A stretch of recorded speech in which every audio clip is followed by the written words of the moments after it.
Thank you so much for your time, Victor. And I'd like to get a sense of what we can expect looking into the markets today. Well, I think for the equities market, we're likely to see the continuation of the range-bound sort of trading that we have seen, starting the week. We had a really strong run-up in equities over the last couple of weeks, and it only sort of made sense for us to see some kind of profit taking, if you will. And the run-up was basically on the back of the fact that you had names that were quite appealing from a valuation perspective, particularly from that dividend yield play.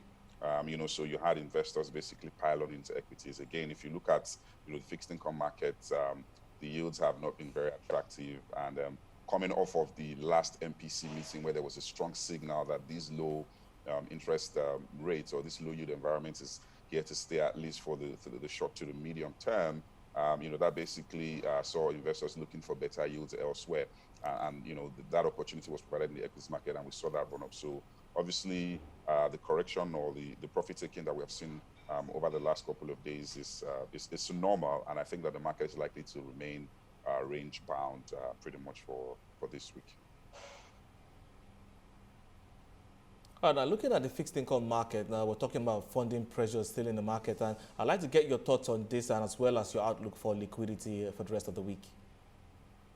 So I think, this year, if you were to describe, the fixed income market, really, it's been the year of liquidity, if you will. Year to date, we've had about 12.3 trillion worth of liquidity, OMO maturities, FAC payments, coupon payments, bond maturity repayments that have come through to the system.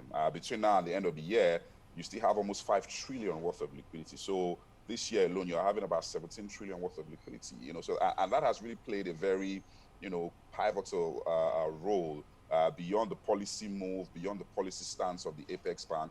The amount of liquidity that we have seen come through has significantly, impacted, the fixed income market. For a bit of context, if you look across the fixed income curve between the end of 2019 and now, yields are down averagely by about 413 basis points. The strongest decline is at the short end, where yields are down by an average of about 514 basis points. So clearly, that liquidity continues to play, a key part and a key role in keeping the yield environment depressed. But when you look at on the FX side, and I'd like to get your thoughts on what's playing out in the INE window and also your outlook for the currency. Well, if you look at the INE window, in terms of turnover year to date, we've had turnover of about $29 billion. Most of that actually happened in the first quarter of the year. Between January and March, you had about 21.9 billion turnover in that window. By Q2, that had dropped to just about 2.6 billion. Obviously, with the onset of the COVID-19 pandemic and the challenge and its debilitating effects on the economy, by the end of Q3, we had turnover of just about 3.5 billion. Month to date, we have turnover of about $668 million. So clearly, that turnover has significantly dropped at that window, and that is clearly reflective of the stance of foreign investors, and also, if you will, the significant reduction in foreign flows into the country. For the currency, really, that remains the big elephant in the room.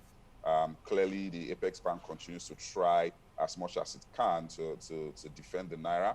We've seen all kinds of unconventional moves, or to try and keep the value of the naira at a reasonable level. The question really is how much ammunition has the Apex Bank got to continue to defend the naira and ensure that it stays within a reasonable level. I think that really is the big question.